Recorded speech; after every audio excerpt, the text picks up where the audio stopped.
Hello friends, आज के video में हम बात करेंगे ज्योति सीएनसी का जो आईपीओ आया है उसके बारे में।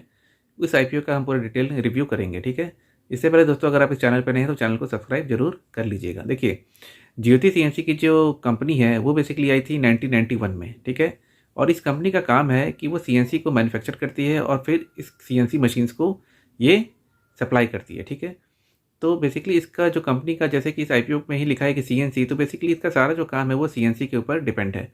सीएनसी बनाती है और सीएनसी को ये सप्लाई करती है, ठीक है। तो अगर हम बात करें इसके थ्री फाइनेंशियल ईयर्स की, तो पिछले 3 साल के जो फाइनेंशियल ईयर हैं इसमें इन्होंने 7200 की जो सीएनसी मशीन है उसको डिलीवर किया है वर्ल्ड वाइड, जिसमें कि इंडिया, नॉर्थ अमेरिका और यूरोप है, ठीक है। तो वही अगर हम इसके 1 अप्रैल 2004 से बात करें तो अभी तक इन्होंने 30,000 सीएनसी मशीन्स को डिलीवर किया है वर्ल्ड वाइड, ठीक है। तो ये बात हो गई कंपनी की कि कंपनी का जो काम है वो बेसिकली सीएनसी को बनाना है और सीएनसी को सप्लाई कर देना है, ठीक है। इनकी जो, अगर हम बात करें इनकी फैसिलिटीज़ की, तो इनकी 2 फैसिलिटीज़ हैं गुजरात में और एक है इनका फ्रांस में, ठीक है। अब देखिए, बात कर लेते हैं कंपनी के फाइनेंशियल्स की। कंपनी का जो फाइनेंशियल्स है, अगर हम कंपनी के फाइनेंशियल्स को देखें तो कंपनी का जो एसेट है वो बढ़ रहा है पिछले 3 सालों में, और कंपनी की जो रेवेन्यू है वो भी बढ़ रही है पिछले 3 सालों में, ठीक है। तो वही अगर हम इसके प्रॉफिट आफ्टर टैक्स की बात करें तो प्रॉफिट आफ्टर टैक्स जो इसका कुछ सालों पहले तक निगेटिव था वो अब पॉजिटिव में आ गया है, ठीक है। वहीं अगर हम इसके रिजर्व एंड सरप्लस की बात करें तो रिजर्व एंड सरप्लस जो था इसका 213 करोड़ का था 30 सितंबर 2023 तक। तो वहीं अगर हम इसकी बोरिंग्स की बात करें तो वो 821 करोड़ की इसकी बोरिंग्स भी हो चुकी है, ठीक है। तो देखिए, कंपनी का जो बोरिंग्स है वो रिजर्व एंड सरप्लस से भी बहुत ज़्यादा है। पैट इनका पिछले कुछ सालों तक तो निगेटिव था, बट अभी इनका जो प्रॉफिट आफ्टर टैक्स है वो भी पॉजिटिव में आया है, ठीक है। तो कंपनी की लेकिन बोरिंग्स काफ़ी बढ़ी हुई हैं।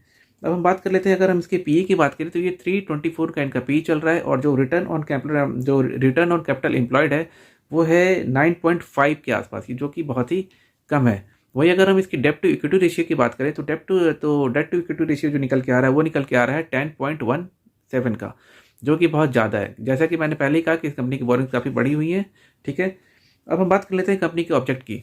तो कंपनी का ऑब्जेक्ट ये है कि ये अपने जो भी इनका जो पैसे ले रहे हैं इस आईपीओ से, उससे वो कुछ अपने कर्जे को ख़त्म करेंगे और कुछ इनकी अपनी फंडिंग वर्किंग कैपिटल है, ठीक है। और बाकी जो है वो जनरल कॉर्पोरेट पर्पस है। तो कंपनी करती क्या है, कंपनी के क्या फाइनेंशियल्स हैं, और कंपनी जो इस पैसे को लेगी उन पैसों का करेगी क्या, उसके बारे में हमने बात कर ली। चलिए बात कर लेते हैं कंपनी के आईपीओ के बारे में। देखिए, कंपनी का जो आईपीओ है वो खुलेगा 9 जनवरी को, और जो इसकी लास्ट डेट है वो है 11 जनवरी को, ठीक है। वहीं अगर कंपनी के इसकी अगर अलॉटमेंट की बात करें तो वो है 12 जनवरी को, और जो इसकी लिस्टिंग होगी वो होगी 16 जनवरी को, ठीक है। कंपनी का जो प्राइस बैंड रखा गया है वो रखा गया है 315 रुपये से लेकर के 331 रुपये का।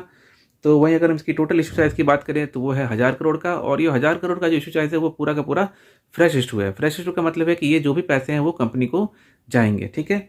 अगर हम इसमें बात करें रिजर्वेशन की तो क्यूआईबी कैटेगरी की जो रिजर्वेशन है वो 75% है। एचएनआई कैटेगरी की जो रिजर्वेशन है वो है 15%, और 10% का जो है वो रिजर्वेशन है रिटेल कैटेगरी वालों के लिए। रिटेल की जो जनरली रिजर्वेशन होती है वो 35% के आसपास होती है। जिस तरह के आजकल के आईपीओ आ रहे हैं उसमें 35% का रिटेल का रिजर्वेशन होने के बावजूद जो आईपीओ की अलॉटमेंट होती है वो बहुत ही कम लोगों को मिलती है, क्योंकि सारे के सारे आईपीओ बहुत ही ज़बरदस्त तरीके से रिस्पॉन्स मिलता है और वो ओवर सब्सक्राइब हो जाता है। तो 35% के आसपास की रिजर्वेशन होने के बावजूद भी जब आईपीओ के चांसेस बहुत कम होते हैं, तो इस पर्टिकुलर आईपीओ में तो रिजर्वेशन ही 10% का है रिटेल वालों के लिए। तो इस आईपीओ में अगर ओवर सब्सक्रिप्शन अगर आती है तो इसमें अलॉटमेंट मिलने के चांसेस और भी ज़्यादा कम हो जाएंगे, ठीक है। अब बात कर लेते हैं इसकी ग्रे मार्केट प्रीमियम की। तो ग्रे मार्केट का तो जीएमपी जो चल रहा है इसका वो चल रहा है 85 रुपीज़ के आसपास, यानी कि 25% की जो इसमें लिस्टिंग गेन की फिलहाल आज की डेट में अगर हम बात करें तो प्रोबेबिलिटी बनती है। देखिए, इस आईपीओ में क्या है कि कंपनी का जो बोरिंग्स है वो बढ़ रहा है, रिटर्न ऑन कैपिटल एम्प्लॉयड जो है वो काफ़ी कम है, और डेब्ट टू इक्विटी रेशियो काफ़ी ज़्यादा है, ठीक है। तो अगर हम इस आईपीओ की ग्रे मार्केट प्रीमियम के हिसाब से देखें तो 25% के आसपास की इसकी लिस्टिंग गेन की प्रोबेबिलिटी तो दिख रही है, लेकिन जीएमपी के ही बेस पे इसको सब्सक्राइब करना सही नहीं होगा। तो अगर इस आईपीओ को सब्सक्राइब करना भी है तो हमें लास्ट डेट तक, ये जो मेरा व्यू है वो सिर्फ और सिर्फ एजुकेशनल पर्पज़ के लिए है। मैं अपना बता रहा हूँ कि अगर मुझे इस आईपीओ को अगर सब्सक्राइब करना भी है तो मैं लास्ट डे 1 बजे के बाद देखूंगा कि इस आईपीओ में क्यूआईबी कैटेगरी और एचएनआई कैटेगरी का कैसा रिस्पांस आया है। अगर उस कैटेगरी में 5 से 10% मतलब 5 टाइम्स से ज़्यादा का अगर रिस्पांस आया है तो इस आईपीओ के बारे में सोचा जा सकता है। और वरना फिर इस IPO को अवॉइड भी किया जा सकता है। ठीक है, ये मेरा पर्सनल व्यू है, आपका व्यू मेरे से अलग हो सकता है। ठीक है दोस्तों, अगर ये वीडियो आपको अच्छा लगा हो तो वीडियो को लाइक और शेयर जरूर कर दीजिएगा और चैनल को सब्सक्राइब कर लीजिएगा। ठीक है, मिलते हैं दोस्तों अगली वीडियो में। Thank you.